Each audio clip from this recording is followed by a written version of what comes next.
Hello and welcome everyone. My name is Nicholas and this is Literally Graphic. And today we are talking about Algeria is Beautiful Like America, a strangely titled memoir about one woman who is the descendant of French colonists in Algeria, growing up back in France after the revolution, I believe, and coming to terms with her own family's colonialist history. This book was written by Olivia and illustrated by Mahi Grand. As I said, the oddly titled comparison of Algeria to America really doesn't pan out to anything.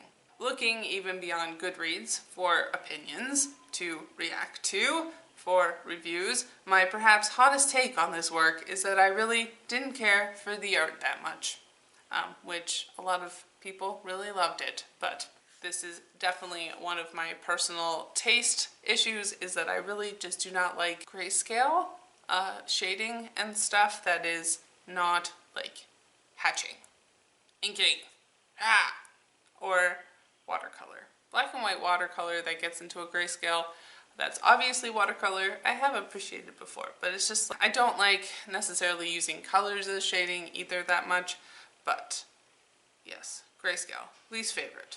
That said, there were some interesting parts where the artist represents actual photographs that Olivia took as color pictures against the grayness of the rest of the world, and that was an interesting contrast. Fact that then also a lot of this book is premised on the fact that Algeria is beautiful, and I did not appreciate the art that much. That was a bit of an issue, and did detract from my overall enjoyment, certainly.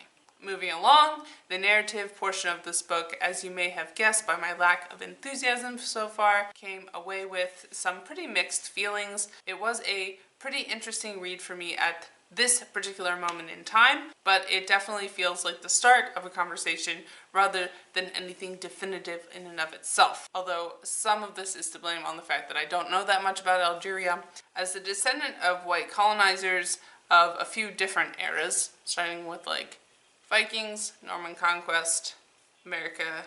The start of the book that is most focused on Burton's journey around learning more about her family's history in Algeria was the most interesting for me. My family history still often feels far removed because of the master narrative saying everything is settled now, and so this book for me pushed a bit back on that. The fact that her family only like a generation ago were actively colonizing a rebelling indigenous population helped me to think of my own history more correctly, and the fact that colonization is continuous, and even if you want to narrow it down to just something more dramatic, not that long ago. Once Burton arrives in Algeria, however, I did lose a lot of interest in the book on a personal level. Trying to figure out why this is, I think part of the issue is how not personal this biographical comic ended up being. I'm an avid genealogist myself, so I hypothetically don't mind family stories, but this felt like an awkward middle ground where we literally follow Burton around but hardly get to know who she is as a person. I found myself projecting a lot onto her character at the start, because as I said, felt really like I identified with it and that I could learn a lot from it. But once I tried to remove that, there just didn't feel like there was that much else going on in her as a character. The other major issue I took with this book was actually how nice everyone is who she met in Algeria, based off of her comments at the start about how racist her Algerian-born family could be and how worried her mother was about her safety perpetually. There is likely an argument for why it's important for her to show people in her family and people like her family, Muslim people who are nice, but it also seemed to offer too comfortable an ending to all the violence that colonizers in general subject indigenous people to. Overall, the book felt a bit too constricted by reporting the facts, as it were. Not to say that Burton should have made shit up. I certainly hope that this is the closest to what really happened as possible, but being so fact-focused can lend a story to the colder side of things Perhaps if she had continued to juxtapose history with personal experience throughout the book, rather than just mostly loading it into the front end, I might have personally found it a bit more enjoyable. That said, this is definitely a highly biased armchair conjecture, so you can take it or leave it.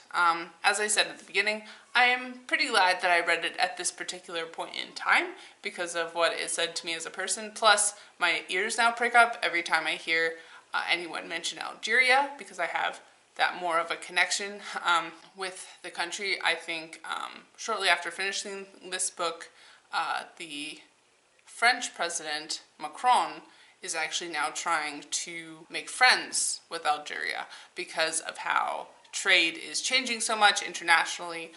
People want to really snuggle up with African countries, as it were, perhaps in competition with China. Though, I mean, again, we really want to get an armchair conjecture here. I am not an international specialist. I just listen to the news all day. Stop! Yeah. When I'm not reading comic books. Yeah, so interesting. If you, like myself, come from a colonizer background and are interested in seeing how that played out in other places, or if your own ancestors colonized Algeria, you know, it can be useful to some people, but I definitely would not recommend this as a general must-read or anything. So, yeah. I will see you all next time.